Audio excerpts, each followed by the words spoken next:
ಬರ್ತಿದೆ ದೇಶದಲ್ಲಿ ಹಿಂದುಳಿದ ಕಾನೂನು ಹಿಂದುಳಿದ ಕಾನೂನು.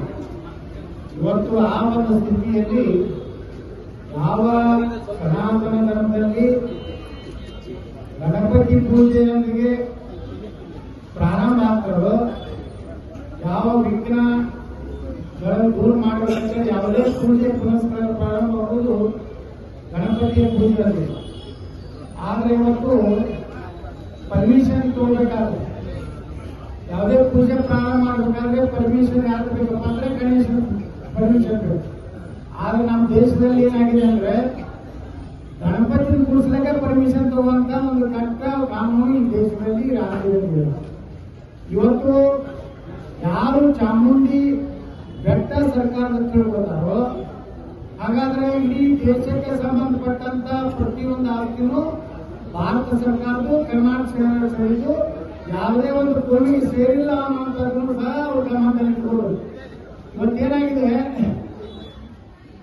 ಗಣಪತಿ ಎಲ್ಲಿ ಕೂರಿಸ್ಬೇಕು ಅನ್ನುವಂಥದ್ದು ನಿರ್ಣಯ ಸರ್ಕಾರ ಮಾಡಲಿಕ್ಕೆ ಆಗುದಿಲ್ಲ. ಯಾಕಂದ್ರೆ ನಮ್ಮ ಪೊಲೀಸ್ ಹಿರಿಯ ಅಧಿಕಾರಿಗಳು ಇವತ್ತು ನಮ್ಮ ಜೊತೆಗಿದ್ದಾರೆ. ಅವರು ಸಾಕಷ್ಟು ಸಂದರ್ಭಗಳಲ್ಲಿ, ಅದು ಚಾಮರಾಜಪೇಟೆ ಕ್ಷೇತ್ರದಲ್ಲಿ ಸ್ಪರ್ಧೆ ಮಾಡಿ, ನಾನು ಬಿಜಾಪುರ ಕ್ಷೇತ್ರದಿಂದ ಸ್ಪರ್ಧೆ ಮಾಡಿದ್ದೆ. ಇವರ ಏನು ಜನಸಂಖ್ಯಾ ಶಾಸ್ತ್ರ ಇದೆ, ಮತದಾರ ಸಂಖ್ಯಾಶಾಸ್ತ್ರ ನಾನು ಬರೀನೇ ಇದೆ. ಆದರೆ ನಾವೇನ್ ಮಾಡ್ತೀವಿ ಅಂದ್ರೆ ದೊಡ್ಡ ತಪ್ಪಂದ್ರೆ ಮತದಾನ ಮಾಡೋದಿಲ್ಲ. ಮತದಾನ ನಮ್ಮ ಬಿಜಾಪುರಕ್ಕೆ ಎಷ್ಟು ಮಾಡ್ತಾರೆ ಅಂದ್ರೆ 75-85% ಯಾರು ಮತದಾನ ದಿವಸ ಎಲ್ಲಿ ಹೊರಗೆ ಹೋಗಲಾರ್ದೇ ಬಿಜಾಪುರದಲ್ಲಿದ್ದೇ ಮತದಾನ ಮಾಡ್ತಾರೆ. ಅದಕ್ಕೆ ಪರಿಣಾಮಗಳು, ಫಲಿತಾಂಶಗಳು, ಪರಿಣಾಮಗಳು ಬದಲಾವಣೆ ಆದ್ರೆ ವಿಜಯಪುರದಲ್ಲಿ ಯಾವ ಪರ್ಮಿಷನೂ ಇಲ್ಲ. ಗಣಪತಿ ಕೂರಿಸಬೇಕಂತ ಏನೇನು ಮಾಡಿಬಿಟ್ರೆ ಮುಗಿದಾಯ್ತು. ಅಲ್ಲಿ ಆ ಕೂರಿಸಿ ಪರ್ಮಿಷನ್ ಕೊಡೋರು ಅಲ್ಲೇ ಬರಬೇಕು, ಟೆಂಟ್ ನೋಡಬೇಕು, ಆಯ್ತಪ್ಪ ಮಾಡಿ ಒಳ್ಳೆದು ಕಂಪಿದೆ ನೋಡಿ ಹೋಗ್ಬಿಡ್ತಾರೆ. ಆದ್ರೆ ಬಹಳ ಕಡೆ ನಮ್ಮ ಕಾರ್ಯಕರ್ತರು, ಹಿಂದೂ ಕಾರ್ಯಕರ್ತರು ಗಣಪತಿ ಕೂರಿಸ್ಬೇಕಾದ್ರೆ ಶಾಂತಿ ಸಭೆಗಳಾಗ್ತವೆ, ಅಲ್ಲಿ ನಿರ್ಣಯ ಆಗ್ತವೆ.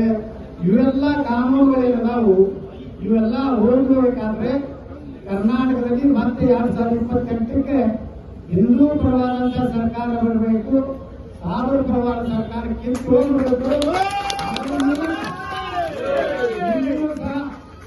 ಮುಂದಿನ ಚುನಾವಣೆಯಲ್ಲಿ ನಮ್ಮ ಹಿಂದೂ ಅಭ್ಯರ್ಥಿಯಲ್ಲಿ ಆರಿಸಿ ಬರುವಂತದಕ್ಕೆ ನೀವೆಲ್ಲ ಸಪೋರ್ಟ್ ಮಾಡಿದ್ರೆ ಬರೋದಲ್ಲ.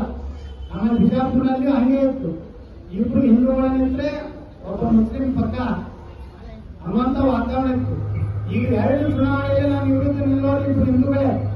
ಆದ್ರೂ ಸಹ ಜನ ತೀರ್ಮಾನ ಮಾಡ್ತಾರೆ ಯಾರಿಗೆ ಓಟ್, ಯಾರ ಕೈಯಾಗ ಇದು ಕೊಡಬೇಕನ್ನುವಂತ ಒಂದು ಚಾಮರಾಜಪೇಟೆಯಲ್ಲಿ 3 ದಿವಸ ಏನು ಗಣಪತಿಯ ಒಂದು ಕಾರ್ಯಕ್ರಮ ನಡೀತಾ ಇದೆ.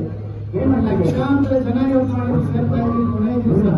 ಅದಕ್ಕೆ ನಾವು ವಿನಂತಿ ಮಾಡ್ತಿದ್ದೀವಿ, ಮುಂದಿನ ವರ್ಷ ಬರುವಂತ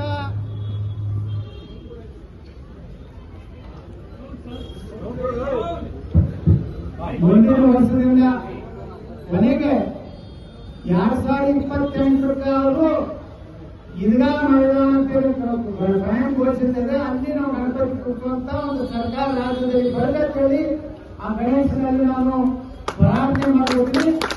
ಅಂತ ಒಂದು ಶಾಸಕ, ಅಂತ ಒಂದು ಸರ್ಕಾರ ಕರ್ನಾಟಕದಲ್ಲಿ 2028 ಬರಬೇಕು ಅನ್ನುವಂತ ಪ್ರಾರ್ಥನೆ ಮಾಡ್ಕೊಂಡು ಇವತ್ತು ನಾನು ಕರೆಸಿ ಇಲ್ಲಿ ಒಂದು ಪೂಜೆಯಲ್ಲಿ ಗೋಪೂಜೆ, ಇದು ನಮ್ಮ ಶ್ರೇಷ್ಠವಾದಂತಹ ಪೂಜೆ. ಯಾಕಂದ್ರೆ ನಮ್ಮೊಂದು ನಮ್ಮ ಸಂಸ್ಥೆ ಒಂದು ಗೋಶಾಲೆ ಇದೆ, ಸುಮಾರು 1000 ಆಕಳುಗಳಿದಾವೆ ನಮ್ಮಲ್ಲಿ.